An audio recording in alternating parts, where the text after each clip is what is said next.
Hi guys. Today I want to talk about management. So management is a really important part of behavior modification and even for a lot of basic training.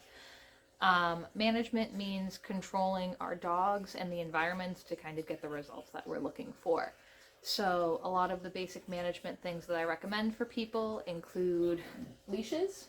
So leashes mean that you have your dog and you have a good amount of control over them. So you can manage them in a situation. You can keep them from running away if they get scared or running towards someone if they have offensive behaviors. Muzzles are also a very common one to recommend just as far as a safety procedure.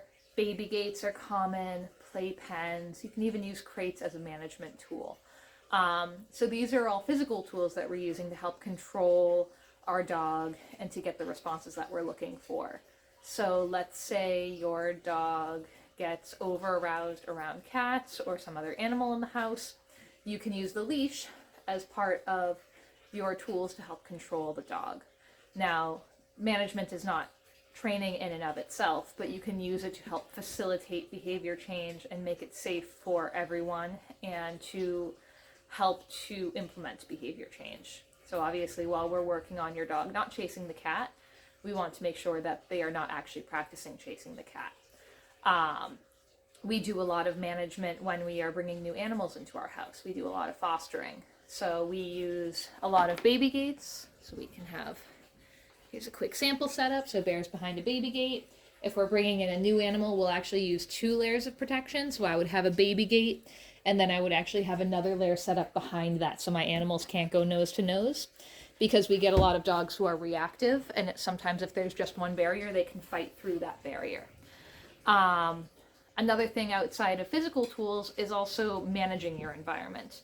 So if you have a dog who's reactive, you don't want to walk them in an area where a lot of people walk their dogs off leash, or even where there's a lot of dogs. It might be better for you to walk in a quieter neighborhood or at a quieter time. That way your dog's not constantly getting overstimulated. If you have a dog who is nervous around people, you want to start introducing them to very predictable people who are calmer, as opposed to bringing over people who are a little bit more loud and boisterous and more likely to trigger your dog. So management has quite a few facets, and they're really important to help implement behavior change. And good management can help to solidify those behaviors. For some dogs, management is a little bit more permanent. Some dogs have a lot of genetic issues where they can't truly overcome completely what they're dealing with. Obedience can help that, behavior modification can help that, but sometimes it is something that has to be implemented long term. But my main goal when I'm doing behavior modification is to do a lot of management and a lot of training early on and to see a lot of behavior change.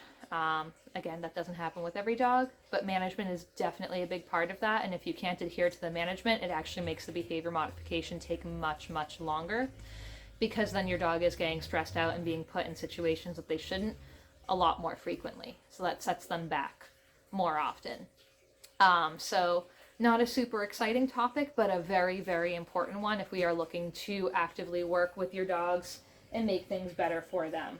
I do a lot of management with puppies when they come in, so I'm managing their environment. I'm limiting those new crazy things that they're getting exposed to, and I'm exposing them to things that I like them to get exposed to early on. And I'm giving them time to decompress also. I'm managing the people that they get exposed to.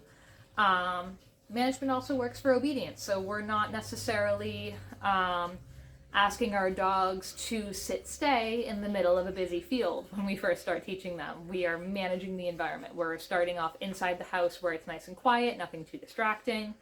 Then we can work to the backyard, the front yard, all those different environments. But we want to make sure that we are graduating up and staying kind of within the level that our dog is able to function and understand. So I hope that helps, and have a great night.